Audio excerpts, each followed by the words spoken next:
কক্সবাজার বিমানবন্দরকে আন্তর্জাতিক ঘোষণা করে জারি করা প্রজ্ঞাপন স্থগিত করায় পর্যটন ব্যবসায়ীরা ক্ষোভ প্রকাশ করেছে।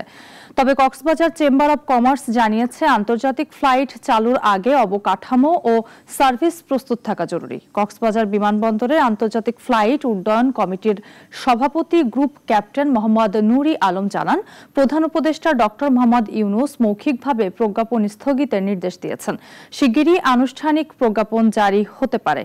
এর আগে 12 অক্টোবর বেসামরিক বিমান পরিবহন মন্ত্রণালয় আন্তর্জাতিক বিমানবন্দরের ঘোষণা দিয়েছিল। উদ্বোধন হয় তাহলে হয়তো যারা পর্যটক আসবে, যারা বিদেশ থেকে কেউ আসবে, তাদের মধ্যে একটা নেতিবাচক প্রভাব পড়তে পারে। কারণ একটা আন্তর্জাতিক বিমানবন্দরের অনেক কিছু রয়েছে, তার সেবার যদি আন্তর্জাতিক মানের নিশ্চিত না করা হয়, কিংবা যারা পর্যটক আসবে ওরা যদি পর্যাপ্ত আন্তর্জাতিক মানের সেবা না পায়, অন্যান্য বিমানবন্দর যেটা পেয়ে আসছে, তো সেটাও একটা খারাপ দিক হতে পারে।